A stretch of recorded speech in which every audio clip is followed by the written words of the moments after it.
Hello and welcome to We Got a Podcast, a podcast about Dragon Ball from A to Z, from Earth to Namek to Sadala. We cover it all. I'm Randy. I'm Doug. And I'm the magical Ken. I don't get it. I don't get it. We'll talk about it later. Okay. Are we? Okay.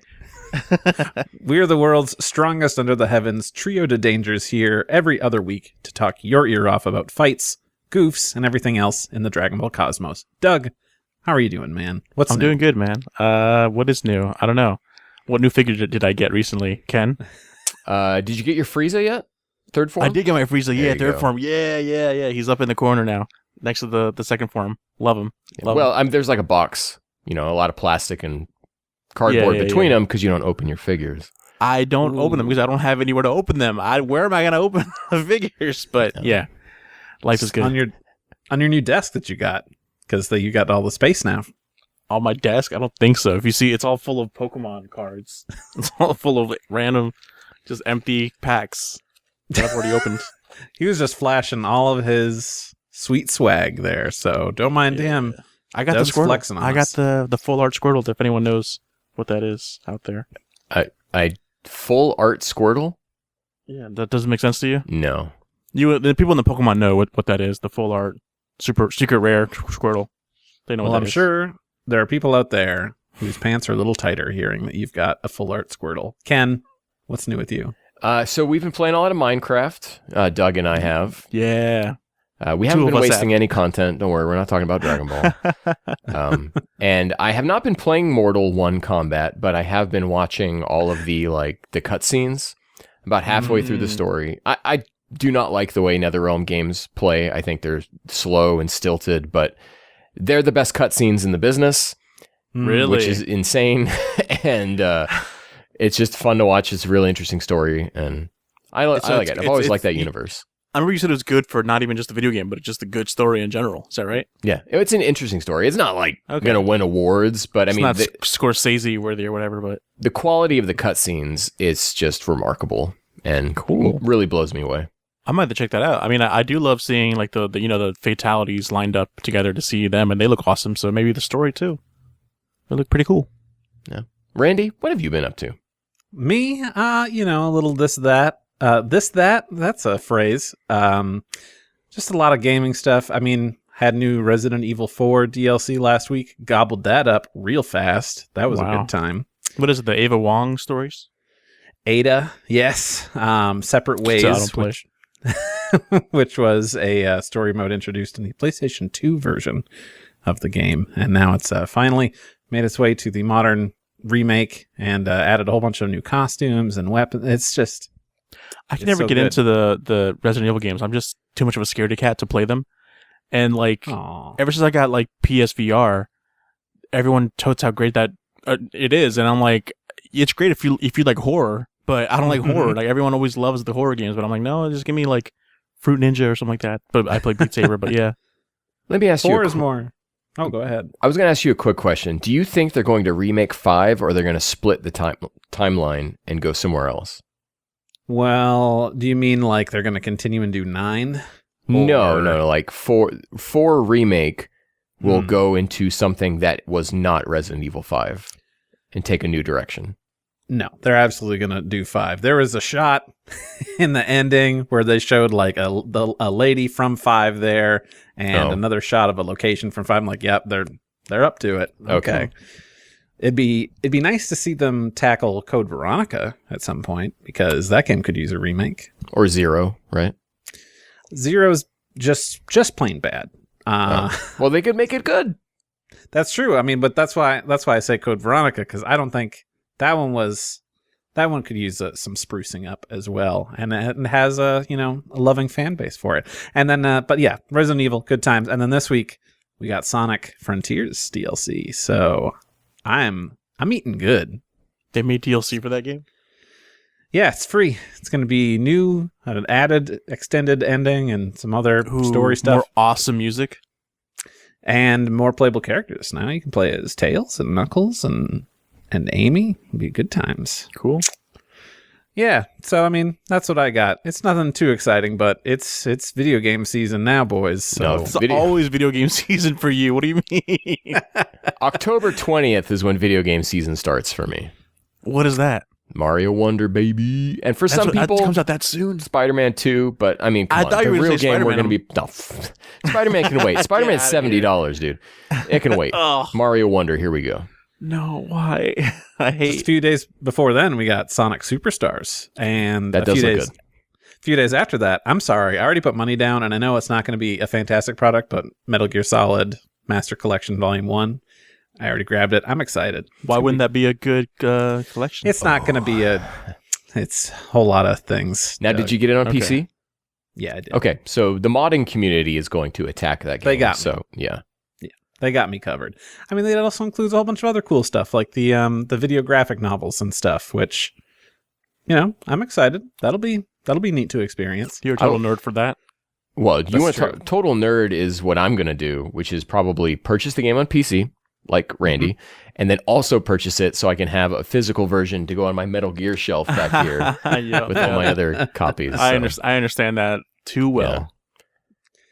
Well, guys, we're here to talk about Dragon Ball GT, and I don't want to put it Are off we? anymore. We are, but I want to put it off just a little bit more, and I want Okay. to thank all of our new viewers who started tuning in after the last episode with Lance. The response to that episode has been phenomenal. Thank you for sticking around and watching us here. It really means a lot, and we're not going to let you down too hard. So Too hard. Just brace yourselves. and thank you again to Lance for hanging out with us. That was a lot Yeah, of fun. thank you, Lance. That was really fun. Yeah, man. Total blast. Would love to have you on again anytime. Now we can talk about GT.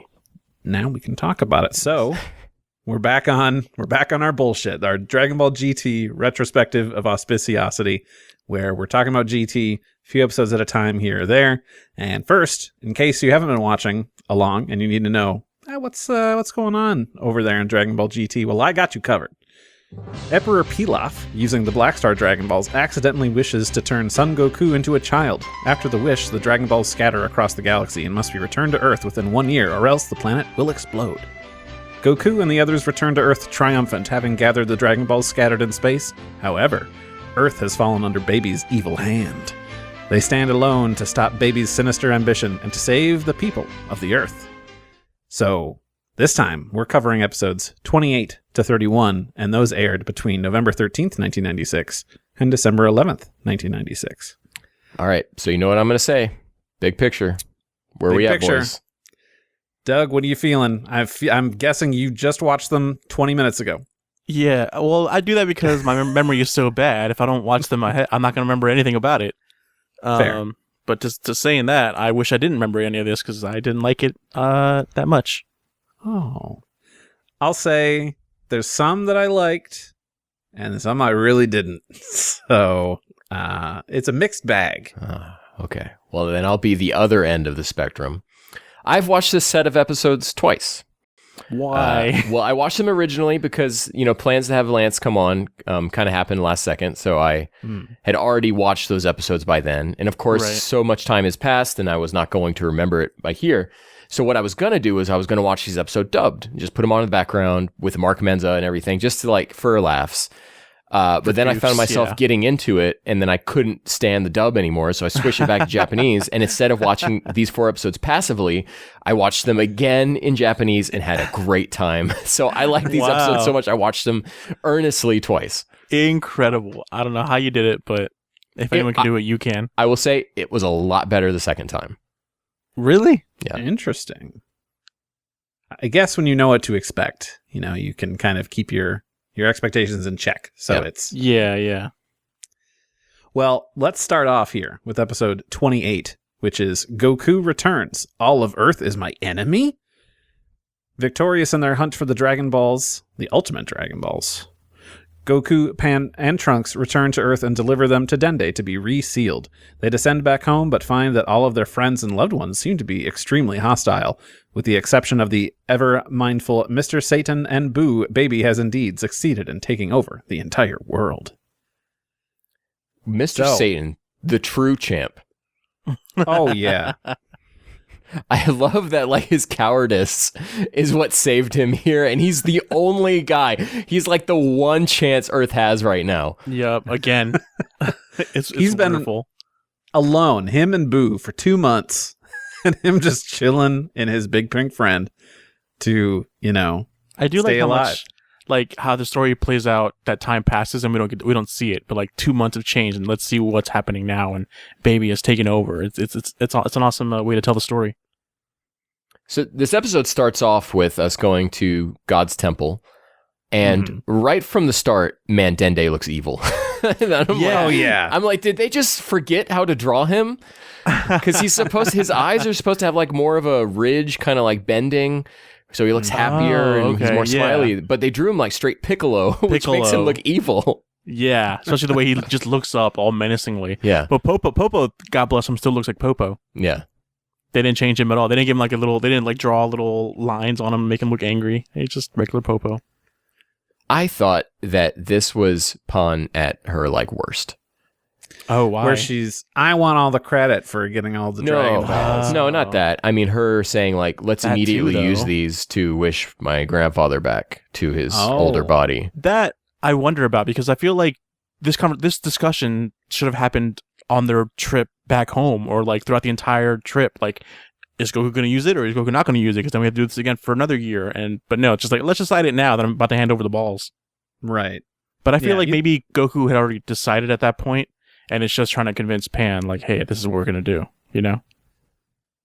I don't Tell think... us more of why you think this is Pan at her worst. Because the whole 27 episodes up to this point were about getting these balls back so Earth wouldn't explode. And then the first thing she wants to do is use them again, which is going to cause them to have to go on this whole adventure again.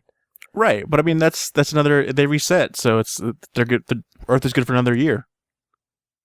I mean, I guess she's thinking like a 10-year-old, not really weighing the whole consequences. We did it again. Let's just go do it again. I already took care of the bad guys. It's already smooth sailing this time. Well, if they're already warmed up. If someone's 10-year-old came up to me and said, "We just saved Earth. Let's put Earth at risk again," I'd go, "You're a stupid kid." And that's what I'm saying about Pan here. Where are your parents? Yeah, exactly. And where were her parents? Off being evil. That's true. Let's see. I don't know if they were evil. That's debatable. They're just only evil to Goku, but that is true. We'll get into that a little bit later about the effects of what they're under right now. Super interesting. Well, we already talked about Mr. Satan. I did note that Boo is apparently immune to infection because it's not tasty. He's so OP. Yeah. And this was kind of the thing that we encountered with like the Tournament of Power in Super. It was like, how are they going to use Boo? Because he can like do anything. And the answer is to not use him. Boo gets to do some action in the Moro arc in Super. Right. Oh, and again, really? There, he's OP. And so it's always about, like, you have to have Boo keep falling asleep because you can't use him because he's just the winning card that you play. Gotcha. He's the Thor of the universe. He's great. I love Boo. I don't care so much for Boo like in the Boo arc, but Boo here and in Super is just great. I love Boo. Well, it's because it's interesting because you don't see much of Boo besides him being like invincible, being able to turn people into sweets, and then when he fights like all out against Kid Boo, it's just kind of like a one-sided towards Kid Boo, so you don't really get to see him be OP. Yeah. But to see all this, I wonder if his body. I mean, obviously his body must work differently where him eating food doesn't work the same way as humans do, where it's like, oh, this isn't tasty, so I'm just going to keep it separate or keep it. Well, yeah, it's like how he could eat Mr. Satan and Pan and just keep them in those egg things inside him.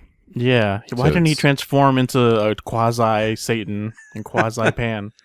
Well, he needed them to keep their consciousness so he could talk to them. Mm-hmm. Oh, so he can choose. I thought that was just like, I absorbed them and yeah. I'm just guessing. Why not? He's magic. Just I want to see Boo with an afro. I guess he's bald now, so it wouldn't have. It'd be the mustache. Ooh. There is some interview or guidebook thing or something that talks about Mr. Satan being like actually really strong compared to humans. It's just that with the rest of our cast, he's kind of a weakling. But we do get to see Mr. Satan here, like, be like, oh yeah, he is one of the strongest actual people. Yeah. Like he asked Boo, oh, are they just regular people out there? It's like, yeah, just regular. Oh, okay. Send me in. Tag me in. I'm ready to go. Put me in, coach. Also, the music there wasn't bad. I was expecting it to be bad. And I was like, oh, this actually kicks butt. I don't remember which track it is, but for whatever reason, I had to note Satan attacks people. Music placement, pretty good. Movie 12, I think it is, isn't it? It's the same, like, when they're fighting the zombies. That'd be a good touch. I don't know why I wrote this, but I wrote down, and I don't know if this is what you guys are talking about, and I sure hope it's not, but I wrote down, music sounded like Funny Dub for a second with that guitar riff. So. Maybe that's what it was. Because it came out of nowhere, but I'm like, oh, you know what? This fits. It's not like the goofy music that they'll play when it's a serious moment. Like, what are we doing here, guys? Come on, Tokunaga. I actually think if I'm thinking of the right one, I don't think it fit at all. Like, like it was like, okay. It just didn't feel very Dragon Ball, even though I have seen it in movie 12. Keep in mind, this is notes from me like 2 weeks ago when I watched one episode and then I was like, well, no, plans changed. And then I just didn't rewatch that one. This is why I watch it the day of.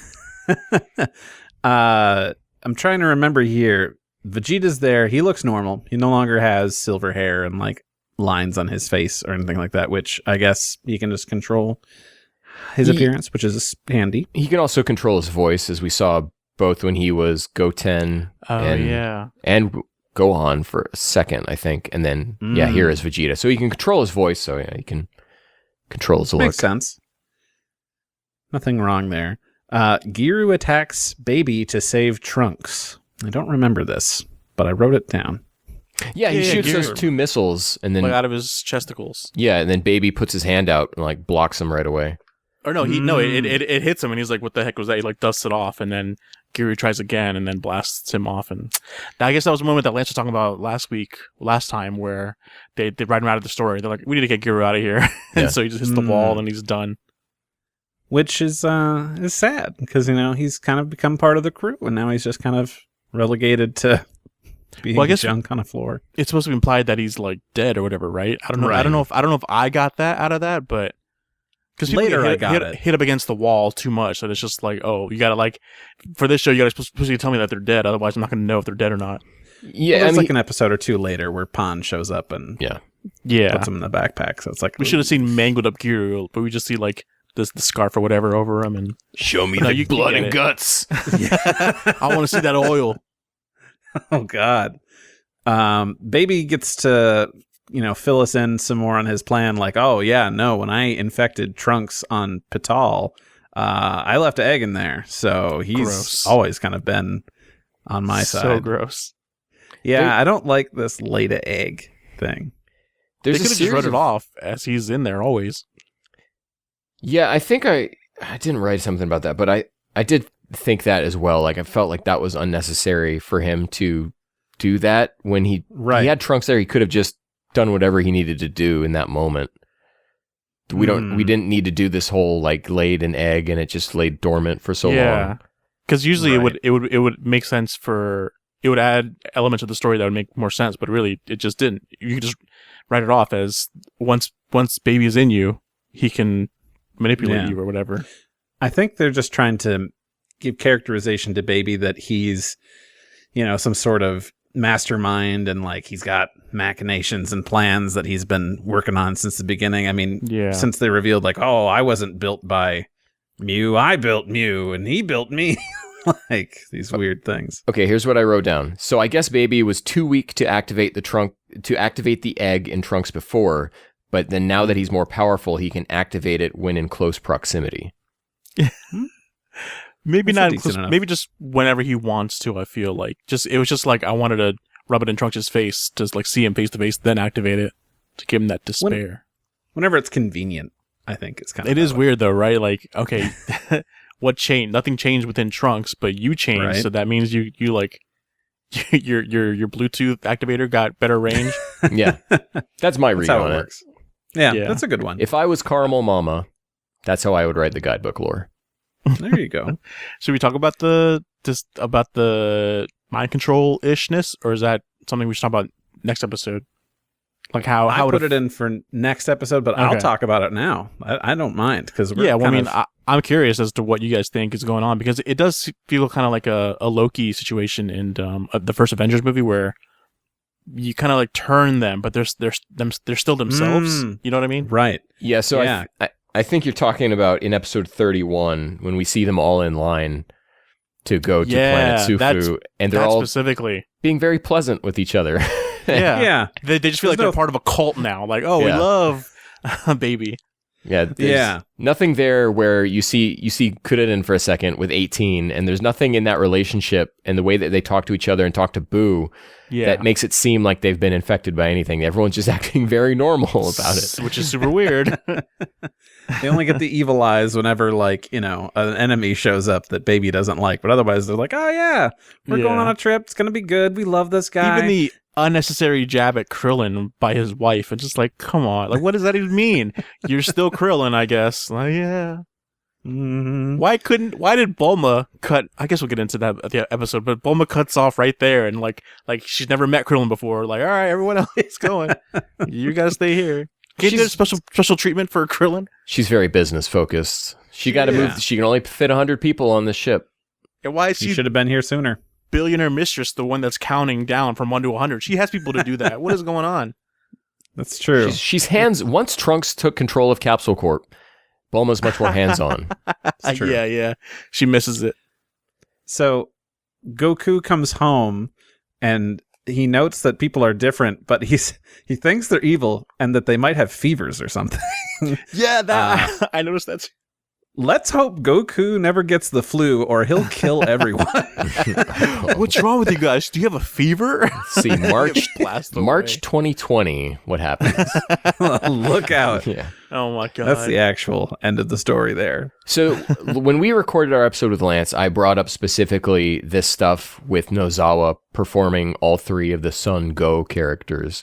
Did you get the same like kind of chills or like the same effect of her bouncing very carefully between these 3 distinct performances? I gotta go back and watch it. I forgot to be in that mindset, but I guess that's to her benefit. Like, she did so well, I didn't even notice the think. But yeah, you don't even really realize it's the same actor in all 3 roles. Right.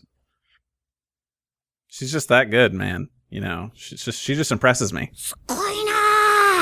And but there was a moment where Goku, I think, sees Goten for the first time, and it does feel nicely like fatherly of him to be like, oh, Goten, look, you've grown, or you look more burly now, or whatever. It's like that feels like a genuine moment that we don't see Goku talk to his kids in that way.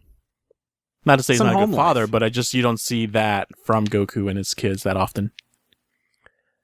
So let's talk about power scaling here.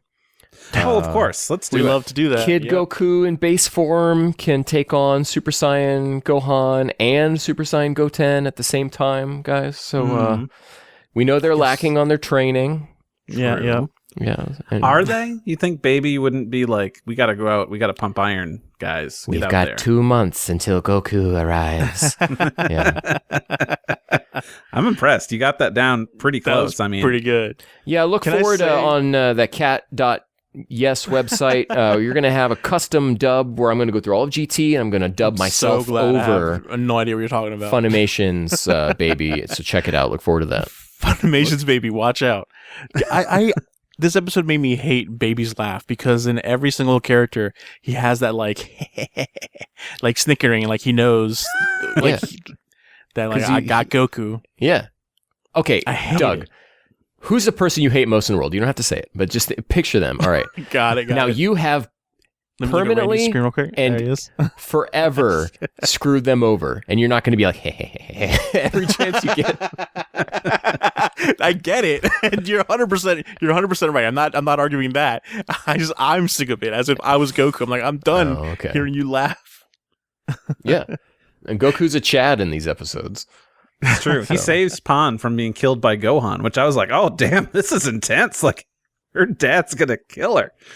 That's it's intense. So it's dark. Let's have a Steve Simmons moment, which we come across a couple of these in these episodes, but there is a way that both Gohan and Goten, I think, refer to Baby as that gentleman. It's just okay, I don't know. I wasn't picking up on what the phraseology used in Japanese was here, but surely there was a better way to have them address baby in third person with a sense of respect rather than that gentleman, which is just like maybe Gohan, so maybe. But Goten using it in the next episode is like, okay, this is like, what's going on? Big cheese. Yeah. I don't know. That's a Goten phrase. Yeah. The big cheese. Yeah. Yeah, they didn't just go with master or whatever. Yeah. When things start to get hairy, I noticed, thanks Ken for tipping me off to this type of thing now. Goku starts a Kamehameha on the wrong side again. So. Oh yeah. He's done it so many times now that we just have to assume this is a new trait. That he has. This is how he does it now. He decided. He's nerfing himself. Mm-hmm. It's weaker on the left side. You see, this is Caramel Mama guidebook lore because he's fighting his sons. Yep. And he doesn't want to kill them. So. And how did Satan? He just knows that Goku's out for the kill now because he's like, don't. He's like, stop, don't use it. They're being infected or whatever. So that's I think. Is that in this episode or is that in the next episode? No. That's in this episode. Satan warns Goku about baby anyway, but yeah. Goku's going in for the kill. He's going to kill his sons. We do get that badass moment that's in all commercials back in Toonami days where Goku just slaps the beam that Goten blasts behind him. Oh, that just looks so badass. I don't care what. That just looks so cool.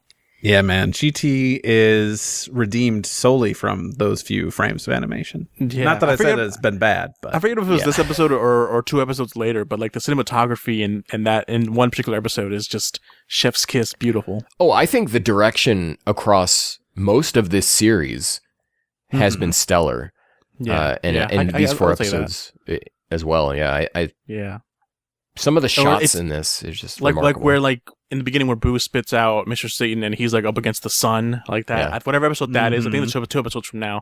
That one that blew me away. It's inspired. Yeah, Very man. Inspired. Yeah. They've got this new thing and they get to call the shots and they are, they're doing good with it, I think, when it comes to the direction of the composition. I tweeted out earlier today, because having watched these episodes, I said, GT is more visually interesting than Super. Been getting a lot of replies with people having differing opinions, and guys, it's not an opinion. I'm stating a fact. It's just, there's no arguing with me. None at all. The episode ends with Vegeta arriving. Overall, I thought it was an incredible episode. We got some great Satan and Boo time.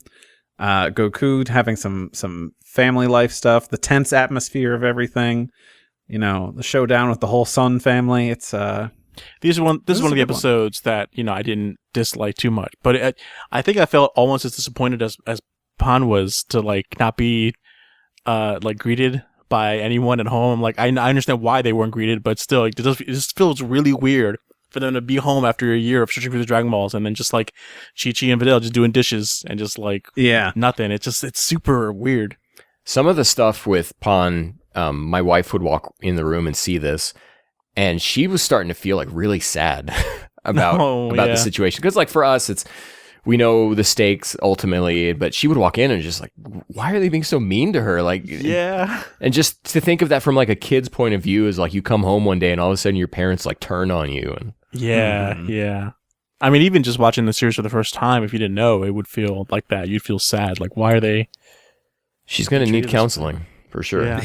This is a lot of trauma that's just going to be written off as cartoon kids show, but this would last. If this is the real world, this would be lasting trauma for everyone in the world that got manipulated by babies. This is her canon event. I haven't seen that movie. Is that how you use the phrase? Yeah. You're about right. So a thing we didn't talk about last time, because we talked about the new opening, but we also got a new ending song with Don't You See? And we didn't talk about it last time, so we have to talk about it this time. What are your guys' thoughts? We're gonna sing about it this time. Let's go. Let's sing it. What's it called? I keep saying "Can't you see?" What is it? Don't you see? Don't you see? Okay. Don't you see? See. All right, we just got copyright claimed on that. I think it's a great slideshow. Yeah. Okay. Yeah. I mean, I do love the visuals. The walking and Goten and Trunks walking. The walking stuff at the end where it's the Tankoban sides. Yeah. That stuff's great. I love that. Yeah, and then I love like when she says, "Don't you see?" And then it's like it cuts to the beat. Yeah. Yes, the pictures. Those are like you keep seeing those pictures online. It's just like stock images of the series, but like to know that it comes from this GT ending because it's like Perfect Cell and Gohan and all that throughout the DBZ series. Yeah, they look good. It's great. I also need to shout out that one shot of Goku sitting on top of like the plane, ship, whatever, with Vegeta like leaning against it, and just like the two of them as the sun's rising. Man, that's good. That's a good shot. Man, there's so much stuff in here. Made that ending like went to town and had fun. Like Vegeta and Bulma, like in the rain reflection, like on the Vegeta holding the umbrella for her and her being all sweetened by it. It's great stuff. And the song is good. We get 4 endings through this whole thing. Very catchy. Is it 4? Really, 4 of them? We get 4 of them in 64 episodes. Yeah. I think the next one is Machine Gun Kelly. Something. Yeah. Is that next or is Blue Velvet next? I want to say Blue Velvet's the last one, or maybe I have it mixed up. Maybe Blue Velvet is the next one. I can't. We'll find out. I always thought Blue Velvet slaps so hard it could be an intro theme. Exactly. That one is real good, which we'll talk about when we get there. But like, Don't You See is like, it's top tier. It's definitely in top 3. So catchy. The show hasn't missed yet with any of the themes. Yeah, no, they're great. Not at all. So episode 29. Oh, before we jump to that, we do have a quick Meanwhile in the World of Anime. We'll make it just real quick because we've got 2 this episode. Oh, dang. So so this episode premiered on November 13th, 1996, the same day, Randy, chapter 1 of an Inuyasha. Whoa. Nice synchronized whoa, guys. That is good. Of course, the anime would not begin until 2000, but... Right, but the manga started. That's exciting. Inuyasha was my shit back in the day, like late night, like this is my edgy anime. to find out, and now you find out could have been inspired by the Baby arc. So. Rumiko Takahashi's sitting there watching the Baby arc, and she's like, "Man, this is so good. I gotta draw a little demon dog boy." If you look for the parallels, they're there. Inuyasha's hair, white. Come on, whoa, genius. It's all coming together. I like this. One of these days, I'll finish Inuyasha. I watched it when it was on Adult Swim, and I got like... never going to finish it, no.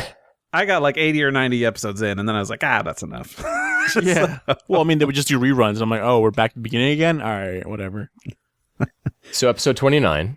Yeah, man. Fill us in. What's happening in episode 29? This is super awful. Super Saiyan 3 is defeated. I was already thrown off. I'm sorry. I was already thrown off by the title. Just like, okay, spoil everything. Yeah. So we're getting Super Saiyan 3 in this show? That's one thing the intros haven't spoiled. Goku faces off with his sons and a baby who has completely taken over Vegeta. Baby transforms twice as he absorbs Saya power and hatred, and kills Goku with a revenge death ball. With Goku out of his way, Baby can finally move forward to revive planet Sufru. A real simple episode. Yeah, too simple for my liking. Way too fast. So, that's one thing about the pacing of these 4 episodes. Yeah. It's we'll get into it with the next 2 episodes, but this one should have been 2. At least. Man, you see a lot of the forms of Baby, right? In different merchandising and in the games, you have Baby as Vegeta with the lines and everything, and then you have Super Baby where he's got the shoulders the black poking out, and like the black, and he's still wearing Vegeta's clothing, and then you have Super Baby too. And this was like a Hyper Mega Rilled situation where he became Hyper Mega Rilled, did a couple things, and then went on to be Hyper Rilled or whatever it was. This Super Baby does one punch. Some might say he's the One Punch Man. He does one punch and then immediately becomes Super Baby 2. Yeah, you're right. It was way too quick. And even Super Saiyan 3, the transformation, he's that for maybe like 5 hits, and then he's back to base again and out for the count. That makes plot sense, but I think Nakatsuru provided some designs, and then the GT team was like, how do we blow through these as fast as possible?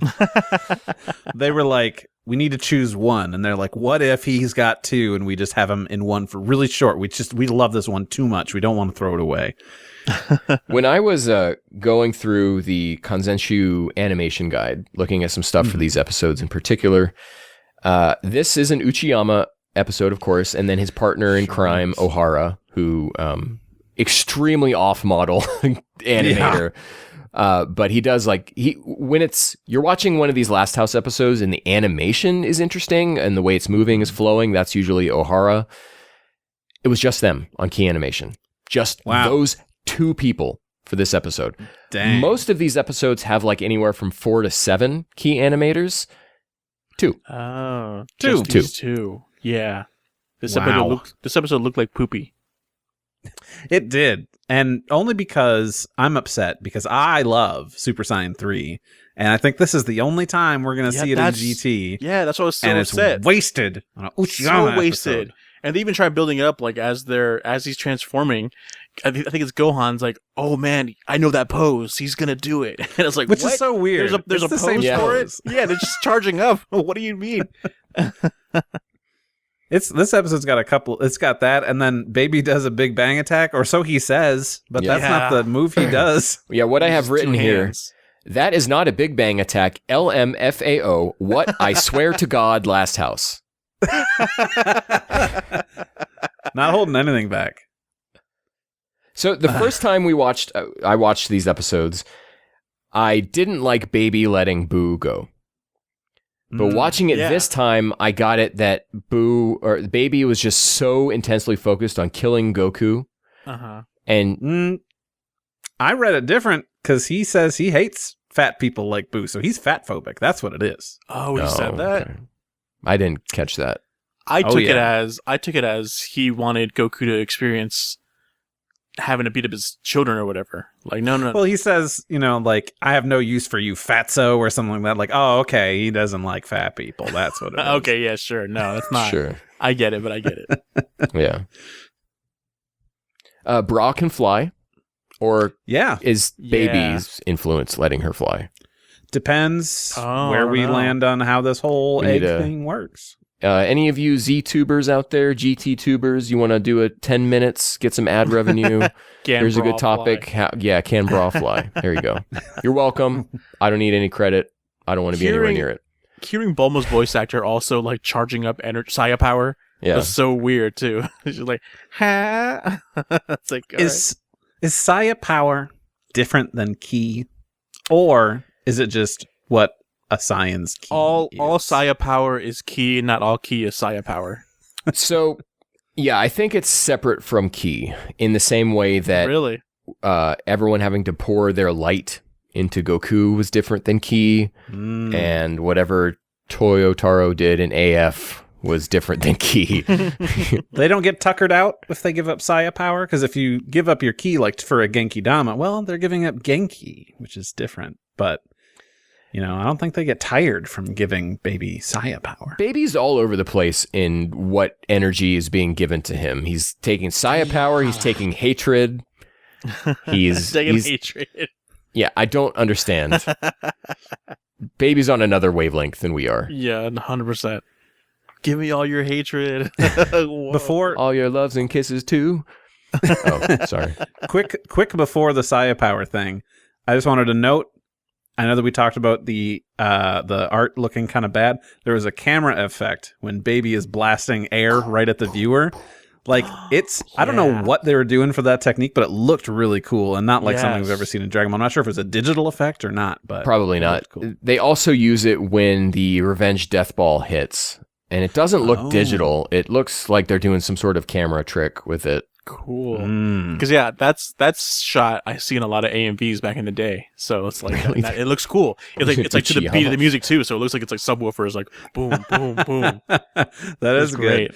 Baby but step. I just wanted to point that out. That looked cool, you guys over at Last House. So good job. You did something great, and I like that. On purpose or not, it was cool. So when he turns Super Baby, the sky turns red for a bit. What's up with that? Saya power condensed. The Caramel Mama explanation is that as Saya power condenses, it turns red. That's why Planet Vegeta was red. Is it the same frequency as Brutes waves? Possibly. And so when you have so many Saiyans together, the planet turns red, and here condensed, the sky. So these aliens, man. I can come up with explanations for anything. Let's You go. are really good at So after that, like you said, one punch, and then he's straight into Super Baby 2. And I just wrote, slow down, guys. This is going way too fast. Yeah. Overall thoughts, this episode moved too fast, wasted some cool moments with some bad art, which bummed me out. Specifically Super Saiyan 3. Agreed. Yeah. But Boo's cool. Boo's drawn well in his final shot, at least. It's kind of hard to really mess up Boo. He's so simple looking. I don't know, man. We can go back to Z, and I'm sure we can find some real good shots of him looking. They did try to mess it up. That's probably how it looks so bad. But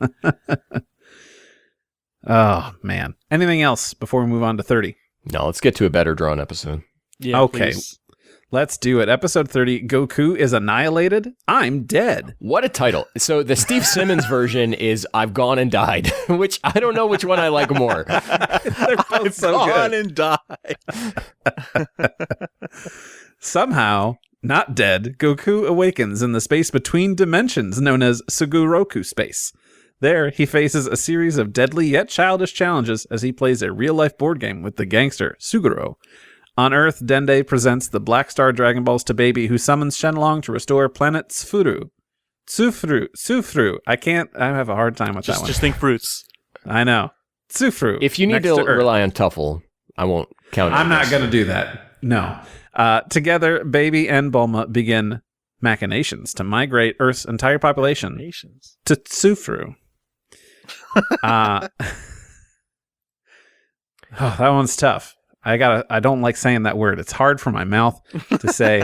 Your brain doesn't wire that way. What the is with this floating throne? It's awesome. It's so cool. It's so dope. Doug and I are like, we need that figure right now. We need that. They can put magnets in it so it floats. Ooh. It is so un-Toriyama, that whole scene of like him summoning Shenlong with the balls like falling off of the throne and then it being summoned. It's so cool, but it's so un-Toriyama. But it's a great little balance between the two. This is such a strange looking episode from the art. And I had to go and look at who was in this episode. And primarily in this episode is Shida and Miyahara. And Miyahara is kind of more like on model character designs like with Nakatsuru or Yamamuro. But Shida, I don't know if you guys have ever seen like Shida's promo work that he's done. So every time like a character is smirking in this and they're like black lines are like really deep in their smirk, like that's Shida. Shida is all over this episode. Like normally Shida comes in, as we know him in Super, would come in and do like these wild animation scenes that are just all over the place. But I don't know if I have ever seen him so present and consistently like present across any episode of Dragon Ball Z or GT as he is here, doing like still frames of people smiling weirdly and their cheeks are crazy indented and but it's good. I like the style. Yeah, me too. I like the nice little touch. At least we've only seen this Shenlong summoned once, but we see it from other perspectives on the planet. And it's like the dragon is like wrapped around the whole world. Yeah. That's cool. Yeah, I love that because when he was first summoned, he was summoned up in Kami's Lookout. So now that he's summoned lower on Earth's surface, he covers more of the surface, and he's huge. I love how polite Baby is with him. He's like, I need you to do this for me. Whatever you say, boss. The Shenlong's got the baby egg inside him too. There is a physicality to Shenlong. We do know he has bones and muscle and sinew. Thanks to Piccolo Daimon. So, yeah. So maybe, but probably not. So unless planet egg in one of the Dragon Balls, and then when he summoned him. Gross. There you go. Yeah, maybe. Who knows? So Planet Plant is back, and Shenlong thinks it's a great idea to put it just in Earth's orbit. Sure, that's safe. I was wondering, like, did Baby like suggest that? Did I miss that? Is like, yeah, recreate it and just put it right there. He points up in the sky. Yeah. Yet another episode we will not show JP, our space friend. Yeah. That would be the ramifications of having that planet that close. Oh yeah. Galveston, you're gone. Miami, you're gone. You're gone. Los Angeles, you're gone. You know, it did like this part of the cinematography that I loved though. It looks so cool. It being formed and then just having baby in the foreground and it being formed like behind him. It looks so great. Yeah, it's part of the killer direction in these episodes. Yeah, man. Mr. Satan being a good grandpa and cheering up Pon. Yeah. I love it. I was watching the previous episode, like what happened previously, and like when Goku quote unquote dies from the revenge death ball, and then Boo says Goku has died. Satan and Pan's reactions are very like whatever. It was like, Grandpa, like she doesn't even say it with that much concern. She's like, Grandpa, I don't know, but it was so. But then going into this episode, she's like crying, and that's the real emotion that she should have felt.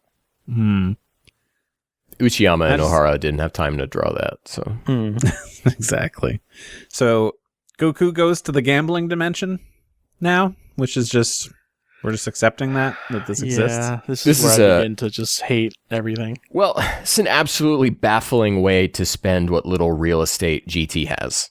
Yeah. What was the purpose of this? Did we need to introduce these two characters so we could have some merchandising of two raccoon guys? We don't have merch. We don't even have. We have maybe like one Jack specific figure of him, but so then what was the point? I think this was probably they needed pliers. I think this was probably a leftover idea from like the Black Star Dragon Ball arc. Like they were going to be characters and them finding a ball on a planet or something, and that got turned into this. It just feels like some executives around a table just like, what do we do? They're like playing the Candy Crush game, or not the Candy, but the Candyland game, and they're like, what do we do with this next episode coming up? I got it. Just like, let's just do the Candyland game. Yeah, it's like if you had just pushed the last episode into 2 episodes and then had like Kibito Kai immediately go and grab Goku and take him to the planet to train, then you could bypass all of this Sugoroku stuff. Yeah. It just doesn't advance the plot at all. Nothing like no hidden training, no nothing. It's just like, let's waste time. That and introduce this whole new dimension into how the afterlife and crap can work in a franchise. That's just which is so explained so dumb. I don't understand like what Kibito Kai gets Goku on Earth. But the energy of the hatred of Saya power was so woke or something. I don't know. It just like it pushed Goku out of my hands into this nether dimension. So part of the reason why I liked this episode more the second time around is the first time through. I'm always Zenpai minded when I'm watching these episodes, right? Because you never know. Right. So I'm like, okay, duck with green onion, 32,974,572. Sugoro 4, Goku 6, Goku 5 spaces back, Sugoro 3, fresh served pike. And so I'm like writing all this like random stuff that we could get quizzed on by Zenpai. And then after a certain point, I said, I'm not going to keep up with all these jokes. Bikuri. And I don't even know what that was in Bikuri. It's what does a chestnut, a kuri say when it gets surprised. Something like that. And so the second time through, I wasn't taking notes because I'd already taken all my notes. And so I was just relaxing watching these, and it was a lot more enjoyable to just... when I wasn't like stressing out about being quizzed. Well, how do you feel about that Goku's afraid of needles BS showing back up again? Like, I'm gonna make you cry. But the gag is so good of him sucking the tears back in. That is good. Sugoro trying good. I didn't like Sugoro trying to make Goku cry with the onions, and then they show Sugoro, and his eyes are also all red. Yeah, and then they do the needle thing, and then Goku sucks the tears back in, and Sugoro's like, "Can you even do that?" It's so gross. I liked it, and I liked the taxi driver joke of like, who goes for a taxi ride but doesn't pay, and then Goku's like thinking, and he goes, Vegeta! Like, so Vegeta canonically does not pay taxi drivers. And also takes a taxi. Yeah. Like, instead of just flying there himself, he's like, I'll get into this taxi, but I'm not going to tip this guy. Yeah. I love when Sugoro's like, who the fuck is Vegeta? No. Also, I don't like that Goku doesn't like onions. Like, onions are great, man. Onions are fantastic. He doesn't cook, so if he probably eats them and doesn't realize what they are, but right. Onions are banger. How did Bulma build a giant spaceport like in a day? She has she has the support of all the Sufurai's humans, and we don't know if it's been a day. We have had 2 months. Yeah. True, I guess. So Baby already knew he was going to get to this point. He'd been planning this out this whole time. Right. The whole time. And if she has access to, let's see, 1996, 6 billion at that time, people on Earth. Yeah. Yeah, anything can happen, dude. Anything. Overall thoughts for this episode. I like the beginning stuff with Pan and everyone on Earth. Goku stuff, not fun. Although maybe if I watch it again, like Ken, I'll reassess. Yeah, because we're talking about some of this stuff and we're laughing about what these jokes, and it's funny. It's a fun episode, but yeah, watching it, knowing how little of GT there is, what we just experienced with the last episode. Like, if you take the last episode and don't think about how compressed that was, and like just enjoy this episode and the next on their own, not thinking that we only have 64 episodes, I think it's a lot more enjoyable. Man, I suppose. Yeah. I will say I think I liked this more this time around than I did my last watch through, so I don't know. I forgot this whole Tanuki thing like existed. Like, I knew it did, but I didn't remember anything about it. I thought it was one episode and it had maybe more to do with the plot of the story, but no, it just literal filler. Yeah, it does feel extremely like early Z filler. Yeah. Mm-hmm. Which is funny because Goku brings up the river Sanzu. Yeah. And he had his own encounters with that stuff before, so. Wait, explain? I don't understand. I guess it's basically like really the river Styx. Yeah. But, you know, Japanese his time mythology. in the dead, yeah. Oh, okay. Being in hell, you know, Hiffle with some people. You know, the home for infinite losers. I've never heard of it. Okay, well. It's called My Room. See, I call it Hifiru. Hifiru. Okay. That's also strange. That's 2 levels too deep. Bring them back. Okay, as punishment, you have to read episode 31. Okay. Or give us whatever's happening in anime. I don't know when that shows up again. No, that'll be after this next episode. Okay. Episode 31. What a surprise! Sugoroku Space's big collapse! The jig is up when Goku threatens to throw a Dai into the lava, who transforms to reveal himself as an ordinary space lemur, and Sugoro's son. When Goku outs Sugoro's cheating, the world around them begins to crumble, but Kibito Kai saves them and they return to the Kaioshin realm. Goku begins unorthodox training with the Elder Kaioshin and complains that his butt is itchy. Meanwhile, Pan, Mr. Satan, and Boo hatch a plan to travel to planet Sufru and undo Baby's sweeping influence. However, after arriving, Pan is intercepted by Videl and Gohan, who move to kill their daughter until... No, it can't be. Oob is here to save the day. Let's go! So much about this episode. A lot of stuff happens. Yeah. Yeah. Oh. I like the that Oob appearance. I hate all of it. We'll wait for that because we got to talk about Goku being a terrorist who's like, I think this Dai might be alive. Let's chuck it in lava. Yeah. He didn't say alive. He's just like, I heard it speak or something like that. I know that. Let's try again. But the way he's like, I'm going to face this lava directly and chuck it down there, even though there's the possibility this thing is innocent. You just like get a shot of Goku doing that and then cut to like a scene of Lord of the Rings where Smeagol is about to fall in. So this is a Yamamuro episode, but this is also I like that we keep that catches on. Let's keep that. It's catchy. Let's remember that if Super ever comes back. No, let's not do that.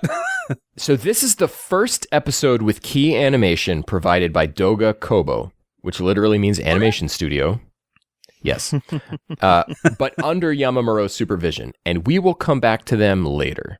They do 4 episodes in GT. 2 of them are particularly infamous. Really? Okay. Oh, no. I think I know. We'll come back to them. Okay. Why did Sugoro need to show up as a gangster at all? He could have just been the space lemur and still called himself a gangster. I believe it. Tanukis have balls out, dude. He looks enough like a Tanuki. He wanted to be more in a persona. Like he had to get he didn't believe it himself until he put a costume on. You know, as cosplayers do. He was not a gangster. He's not a gangster at heart, but he needed to be in order to get out of that dimension. He had to assume his gangster sona. Gangster sona, yeah, exactly. He was already furry, so he had to go the other way. Yeah, exactly. So who's running this dimension? Because we have these other voices that once they reveal that they're cheating, like, oh, they're cheating, we have to destroy everything. Like, who are you? You know, what's the deal here? If AF had continued, we probably would have found out. It seems like the kind of thing Toyotaro would have latched onto and expanded with. It's just not something else for more editions. I thought those were the voices of previous people that lost to Sugoro or something like that. But no, it's just the dimension itself speaking. Like, wait, he cheated? Like then everyone would come out and like, I don't know, help Goku or something. But no, it's just the dimension cracking. I really like the idea of there being this dimension in between dimensions, like in between worlds. It's cool. I like it. Of course. Yeah, it's cool, dude. I'm all about realms and the space between realms. Dragon realm. That's the one realm. I knew you were referring to. Yeah. Earth realm, Nether realm. I said I like Mortal Kombat. You know. Speaking of the realms, I think it was so cool being back in the Kaioshin realm because there's no humans with like the shiny gloss that GT now does. It looked very DBZ. It felt very like hand drawn, and because the Kaioshins are all purple. Well, it's all hand drawn, Doug. It's all hand drawn. Well, you know what I mean. Like it had the DBZ style where it looked like I was watching an episode of DBZ. It just looked flatter. GT. Yeah, I think that's what it is. Yeah, but I prefer that over the gloss. They're just space lemurs who were told that if they won 540,000 games in a row, they'd be free. Is that the correct number? But then Sugoro says 32 million. Yeah, it says 92 million times the last episode. So I'm like, what is happening for numbers? I don't know. There was no communication. Yeah, no communication between the writers here, I think. How many years has he been on that dimension, like just doing this though? Because he said he won like 32,000 or something like that already, or I bet some thousand. I bet a few years ago when Boo attacked Earth, he loved it. He's like, I have so many people I get to play this game against. How many people are getting struck with the kind of attack that sends them in between dimensions? How often did Vegeta go here? Many. Did Vegeta go here when he blew himself up against Boo? Oh my God. I mean, did he have to deal with this? I know these are different continuities, but isn't there something in Super where Whis kind of says like there's a relatively small number of planets with life on them? Really? So, I mean, I don't know. I was like, if they were just like on Planet Plant and this is Planet Plant's hell, just like, you know, Earth hell is, you know, whatever for. Yeah. But he dies on Earth. Frieza brings still. Yeah. I don't know. Cool. Are these Tanukis stronger than Raditz though? That's the question. Well, we got to look at their feats. What have they done? You know, I thought you meant their feet. I'm like, why would their feet matter? That's really going to tell us. We got to look at the feet. Goku gets his groove back. He's got ki. He can Bukujutsu all the live long day now. And Simmons! I can Bukujutsu now. I mean, I'll take it. I don't have a problem against it. You just have him say, "Oh, I can fly now." That's all you have to do. If you're modernizing or Americanizing everything else, then yeah, might as well just go with flying. So Goku blasts through I don't understand if the place is collapsing. I'm like, oh, we don't want to be here when it collapses, but then they blast through it and then leave. Like, isn't that the same as if it collapsed and they just fell down? I don't know if it's different to go left exit than down exit. Luckily, it doesn't matter. It doesn't matter because Kaioshin, I don't know. Is it supposed to be Kibito Kai. He doesn't have two voices, and he's like, it's just mostly Kaioshin. So there's one point they call him Kibito Kaioshin here, right. but I do believe that, I mean, I know the dub uses Kibito Kai, but I do think that's guidebook term. Kibito Kai. Okay. Either way, he shows up, Kai's them out of there, back to the Kaioshin. Kai. He just comes up, says Kai. I'm like, is this a thing? I don't remember him just saying Kai. Which is funny, because that's what my parents would call their granddaughter. Her name is Kairi when she was a baby. Like, oh, Kai. And I'm like, they're teleporting her away. Can't do that. You got to get the mother's permission. Shouts out Kairi if you ever get into Dragon Ball and listen to this podcast. Heck yeah. What have you done? What have you done? You've made some choices in your life. I'm sorry. Sugoro and his son are now friends. Or no, not friends. Free, thanks friends. To Goku. Yeah. I mean... And the father and son bond. I mean, they're friends with Goku now. Oh, God. Pan finds Giru's broken frame and her bandana, puts it on, and him in her backpack. Like, I don't know. That's a cool moment. Him in there. Yeah. It's sad, but like... I said, I wish it was more obvious that he was like dead, but... And then she puts the bandana on like... Let's go. She's Bardock. She's pretty badass. She's got the bloody bandana, the oily bandana. It's a black bandana now. Ew, wearing that. Oh, I mean, Bardock's wearing a bloody bandana. Skin. Pawn black. Yeah. Pawn black. So this is where we were talking about everyone just being really pleasant with each other. Yeah. Even though they've been sufurized. Yeah. I mean, we also get to see Handsome Boo again, which is great. Barry Karn, the return. Yeah. With the handsome voice. and Krillin doesn't recognize him because of that, despite his whole body still being Boo. Still just being exactly the same. Well, see, because he's been infected by Baby, he's got fat shaming, and so to him, all fat people look alike. Yeah. That's a good headcanon right there. I'm telling you, dude. Let me in, Caramel makes Mama. Sense. Yeah. Just think about it for 2 seconds. It all makes sense. This is the first time we see Kuririn, by the way. Is it? In the whole series? Yeah. Really? Wow. He looks good. The old look of him, like the design. Was this like a Toriyama design, or was it just a Toei design? I think it was. I can actually check. Well, whatever. It's a good design. I like it. If it was, it's right here on the screen right now. For YouTube. For Spotify or Apple Podcasts, I don't know what's on your screen. Keep your eyes on the road, bucko. I don't like looking at Kuririn and all of the humans in this show because it just reminds me that I too will grow old and die. I was hoping that was going somewhere. We knew these people when they were young, and now they're not. Time comes for all of us, buddy. I don't like it. Cut to Goku grinding coffee. Yeah. So the best line in anything Dragon Ball, this is so boring, my butt is getting itchy. And then the butt shot. Relatable. Goku scratching himself. I switched over to the dub immediately after that. I'm like, please tell me that line is said the same way in the... No, it's not.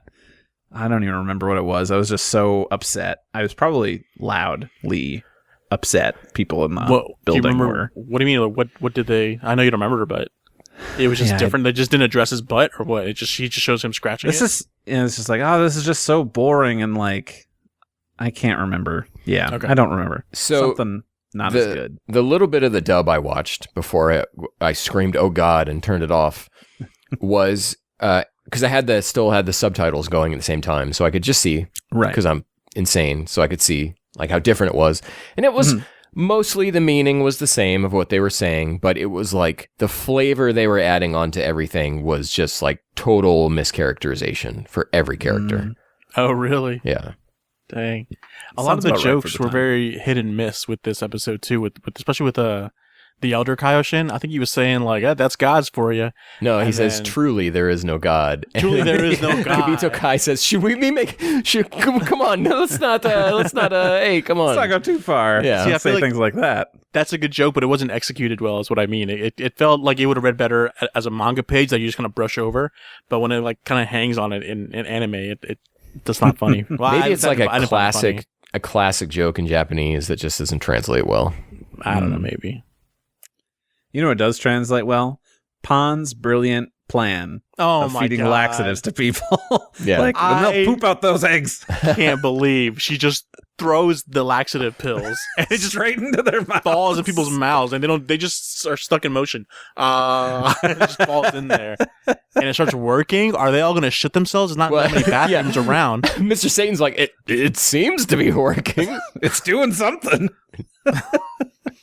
And where did she come out with the idea that this would spit out the egg? Like, it's just going to give them all diarrhea. It's not going to spit out any egg. She's a 10-year-old. Yeah, man. That's true. I want it to work, and then Boo gets to invent a new power, which is like laxative beam, and it just throws his antenna and just makes everybody poop. Yeah. But like, this is a brilliant plan to do this for 6 billion people, just to like open up and just throw laxatives. But not Oolong, though, Oolong's immune. Oolong, yeah. I thought it looked pretty painful when Videl just shows up and surprise kicks Pond to the ground in the middle of all that. Yeah, that was awesome. You loved that? I love that. That feels like home. So and then Gohan shows up and is also like, "Hey, daughter, I'm ready to kill you now." Yeah, and then the boy, our boy. Ooh, yeah. I was even like, "What's gonna happen? Like, who's gonna come in and save her?" And then he comes in. Ooh, ooh, oob. Ooh, ooh, oob. Yeah. That's my cheer that I made up right now. Now, Satan. Of course, this is the last episode of these that we watched. How did he not get Sufurized? That's what I want to know. He's the boy. That's he is the boy for sure. Well, I would assume he's got some Boo powers. Maybe. He's like, ugh, this egg's nasty. Yeah, I'm not gonna let that be in my body. Speaking of that, how did Baby like infect everyone? Did he have to like go inside everyone to? Well, Doug, think back to March 2020. Nobody was washing their hands. So it's not like coughing. Not like the original patients where like he actually had to go inside their body physically and then be taken out. Like people just cough now, and now it's everywhere. It just spreads like a virus. Wear a mask, dude. Come on. Now it's spread by kissing, and just everybody just. Damn, we're just smacking. Yeah. Oh no. Overall, once we got out of Sugoroku Space, this episode was great. I liked it. I don't quite understand the logical jump from like, if we make him grind coffee, that's super boring. His tail's going to start growing back. It's got to be a Japanese thing that we don't understand. Yeah. That's what it is. Coupled with like all the stuff they're saying when they play that board game. Yeah. Yeah, I think there's like a lot of stuff that's lost in translation here, these couple of episodes. And that's okay. But I'm sure they might explain it. I don't know. But yeah, what a weird turn to go from this to this GT plot to Sugoroku Space. It was such like a really big pivot, which like I kind of like that they attempted. Like Lance was saying, like GT is willing to go to those places. Yeah, but it just doesn't work in this instance. It's a little shit that they stepped on to get to walk around. They hit it sometimes, and I think that's worth it. Ken, what else is going on in the anime? So this episode, December 11th, 1996, and I think the next episode's not until like January 9th again, so another big break they start taking here. But December 21st, 1996, another Toriyama short manga comes out, Toki Mecha, or Time Machine. And this is, again, one of those Toriyama works. It's not available in English. I couldn't really find any scans of it. I was going to say I never heard of it. Yeah, English or Polish, I wasn't finding anything. I didn't really look that hard, if I'm being honest. But I read Herms has like a rundown on the Kanzenshu forums. So if you search like Toki Mecha, it's really the only thing that comes up is Herms telling you what happens here. Wow. So just a real quick rundown, like a one-sentence pitch for this story. A Bulma-esque character builds a time machine, goes back in time, and has an adventure with a Goku-esque character. Okay. That's Toki Mecha. It's 3 chapters long. Check it out if you live in Japan in 1996 and have access to Weekly Shonen Jump. That sounds like Chrono Trigger. Just because there's time travel involved? And a Bulma-esque character. Yeah. Well, she doesn't... I guess I'm trying to think Marl or... What's her face? They're both Bulma-esque characters. Yeah. Yeah, exactly. Depending on the mode they're in. Yeah. Anyway, anything else there? Are we ready to take a break, fellas? Hey, let's just watch the next batch right now. Right now? Get out of here. I'm out of here. But Oob is here, Doug. Don't you want to see what Oob's gonna do? I feel like Oob is like explaining like he didn't get infected. I feel it's similar to how Tenshinhan avoided all like the death beams from Majin Buu back in the day. Like it's like he's just that guy. Oob is the ultimate like potential. Because the way Z ends, the way the manga ends is that it's like we know he is the reincarnation of this like he's got crazy power. What can he do with it? And hopefully we'll find out. Yeah. So anyway, we're going to take a break right here, and then we're going to come back, and we're going to talk about what you guys had to say about these episodes and do our usual trivia stuff. So stick around. Hey, we're back, and we've got what you had to say about these episodes and some other stuff. Ken is going to sit there with his eyebrows arched the whole time. Wow. Damn, that's superpower. It's a Jim Carrey look right there. I'm scared, actually. He's got kind of some Klingon eyebrow ridges going now, if I had to explain it. And he's got a very... Oh, no, he does speak Klingon. No, this is a problem. Hope that wasn't a slur. If it was, sound off in the comments. Cancel Ken right here and now. Only on planet Klingon am I canceled. Right. No. That's not the name of the planet. Oh my God, what's it called? Yeah, come on, wow. man. You can't remember the name. More cancelable offenses. Continue. Let's go to those tweets. All right. Let's go do it. So first up, we got Cage, who says, the Sugoroku stuff is really bizarre, even for Dragon Ball standards. I can't even really form an opinion about it. It truly is just a thing that happened. Also, Pon throwing laxatives down people's throats was the funniest shit I've ever seen. How did she even get that many? All right, look. It's true. Where did they come from? I'm assuming all of the humans are busy trying to get to Planet Plant. They're Nobody in is line. manning. Nobody is there at the pharmacy. She can just get in there. Yeah, it's like Last of Us. Yeah, that's exactly. It's the She's Last of Us just situation. Grabbing laxatives, like 6 billion of them. All those pills that Joel finds? Laxatives. That's true. Laxatives. Keeps them regular. That's how they cure the fungus in that game. They just take laxatives. They just poop the fungus Spoiler out. for season 2. Whoa. I like the way he phrases this. It truly is just a thing that happened. It is. Yeah. It truly is.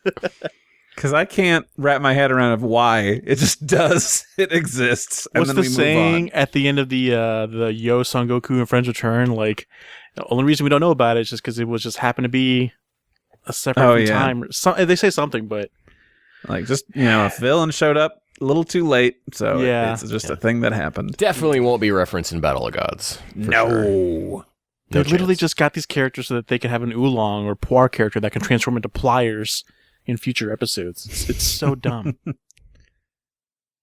Ken, what do we got it's for us? Planet Kronos, by the way, or Kronos. Gotcha. Well, we knew that. We Isn't just it wait for you to- Kronos? Like Kronos. It's QO apostrophe NOS. Well, that's how we Romanize Klingon. But yeah. Oh, of course. Yeah. Sufurui. Now, sometimes they spell Goku with OU at the end. So maybe, depending on who your translator is, maybe it's with it's Kronos, That's maybe. true. Gakua. Martin at Q-Tip Addict, which is great. I love this section of the arc. GT never gets this bizarre again. It's so great to see that even though the series is changing its focus back to action, there are still conflicts that can be resolved without the use of fisticuffs. Also, I just find it funny. I mean, we laughed. We were having a good chuckle about that stuff, even though we were like, this sucks. But also, I think the key is to, There it is. yes. And also come back to this episode later. Like when you're doing your next GT rewatch, just like, remember this stuff happens and think about your expectations. I was waiting for like something to happen so that it advances the plot, but literally nothing. Nothing. I think our memories of GT, I couldn't tell you what I've said on this podcast before, but I think my memories of what has happened in GT, because we've gone and dissected it, we've talked about it, we've retrospected it in such detail that I think I'm going to be incredibly sharp on GT for a long time. And when I come back to it next time, it's going to be really fresh because all of my expectations of what's going to happen is going to be quite measured, I think. right. I'll take this last one from, this person's name, Sabin. You got to tell me how to say it right. because I'll take the responsibility. I kept getting Cage wrong for weeks. So Sabin, Sabine says should have been made into an actual game or at least a board game. Yeah. I wanted to play whatever they were playing, but I mean, it's simple. One of you gets to cheat. Yeah. The other one's going to get stabbed with needles. Look out. I'll bring the onions. They're in the box. It's like when you play tic-tac-toe and you go first, really. Yeah. It's impossible to win that game once you're the age of 7. Or it's possible for that game to end with a winner and a loser. It's always just a draw. Like, yeah, we figured it out. It would be a fun little simple video game. I think board game it would be too dull. It's all the visuals and the onion stuff that make the game fun and funny. Well, they did make that one board game, Animal Crossing game on the Wii U that was boring as hell, but they sold it and I bought it. So you did. I'm sure you did. I did. I played it a couple of times. I was desperate to enjoy. Got your money's worth out of it. So, you guys ready to throw down and oh god, humble yourselves in front of the trivia god? Trivia that I should be looking out for. Look, if I can use my notes, I'm ready. Yeah, of course. We've established you can use your notes. I took very detailed notes on one episode. Now that Ken upped the ante, like Zenpai, give me hard questions. I'm just down here like, well, unless we discussed about it during this episode, I'm not going to know. So again, raise your hand, say ding, whatever. First person to answer gets to go for it. Next person gets the steal. If Zenpai wrote a question for those already keeping talked track about in the of the score here. Yeah, we're not keeping track of the score, but how the rules are, so you'll understand. If Zenpai wrote a question that we did discuss during the episode, he gets negative points. But if he stumps either of you, or both of you, if he stumps both of you, he can reclaim those negative points. And I don't remember what he's back at, but he's still in the negative. So he's got to dig his way up somehow. Question number 1. In episode 28, what did Pan throw at both Trunks and Giru's heads inside the spaceship? Oh, was it chestnuts? Oh, Doug. Chestnuts? I'll accept it because it's walnuts, but they're both the same to me, so that's fine. Yeah. I thought it was completely different. Yeah, completely different. Yeah, but I should have just said nuts. But it was so weird how Pan is just like, Giru, you sure you don't want to come home with us? And then like smacks him with a fucking thing. Like, of course not. Dude, speaking of nuts, real quick, I'd love to. I find the detail on the Dragon Balls in the bag to be just a little too scrote-like. Yeah. I didn't notice that, but now that you mention it, I gotta had to really make it obvious that the balls were there.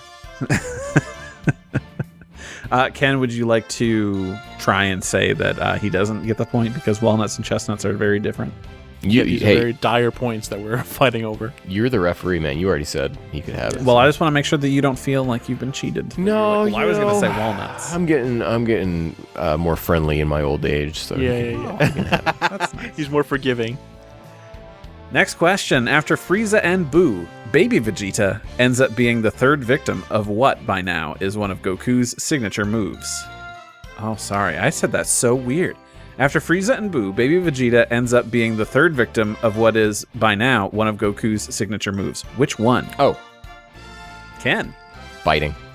Yes. Biting. That's correct. I remember seeing that and thinking, like, this is the one time it's not played for comedy. It just feels, like, sad because he just gets smacked immediately afterwards.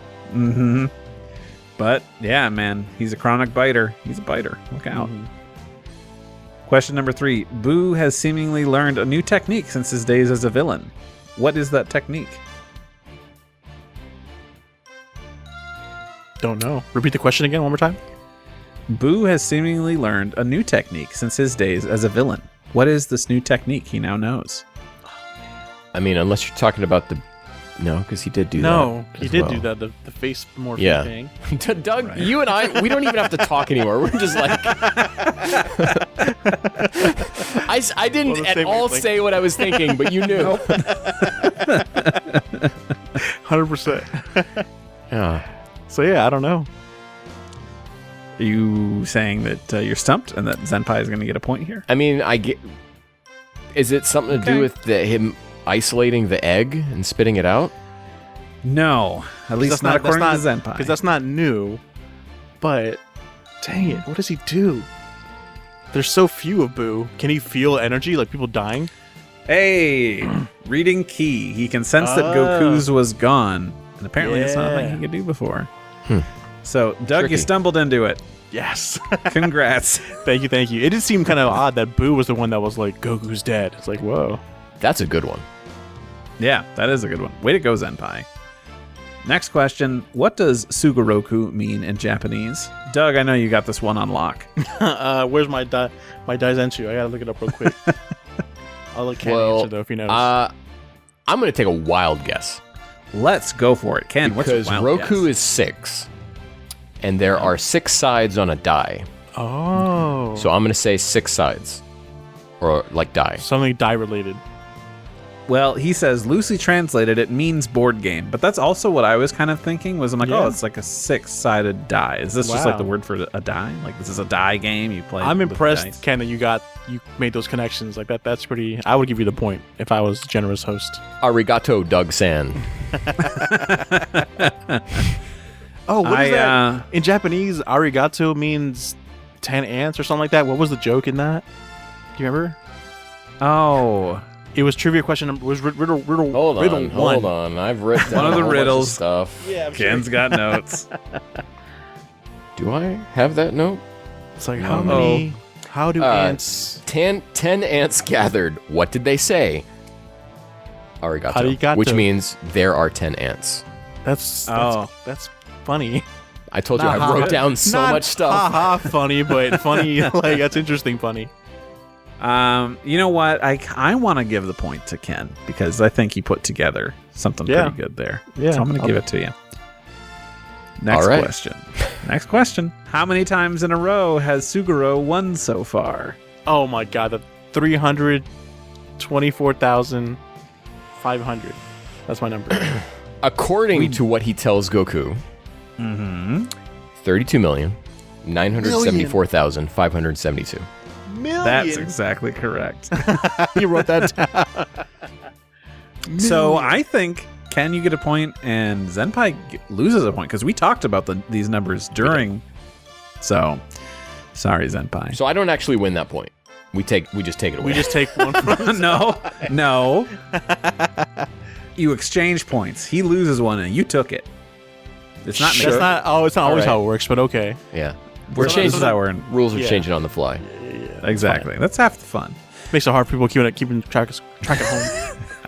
Yeah, they're keeping track of. If you are someone who has an Excel spreadsheet, if someone does, they're not. If someone does, please, when we're finished with this series, let us know. All right, next question. Why didn't Elder Kaioshin manage to catch any fish? Ken. I mean, Doug is the one who raised his Dang it! Doug, what's the reason? He didn't have a hook and reel. He didn't have a line or a... Exactly. No line and no hook on his rod. I thought that was weird. Is that a joke or is that just like a, what are you doing? I don't understand that joke. It's G2's humor. I guess so. That's also part of that missed humor that Kaioshin has. Next question. What race do Suguro and his son belong to? Well, we talked about it. It's in the episode description that I wrote. Sorry. Ordinary space lemurs. Yep.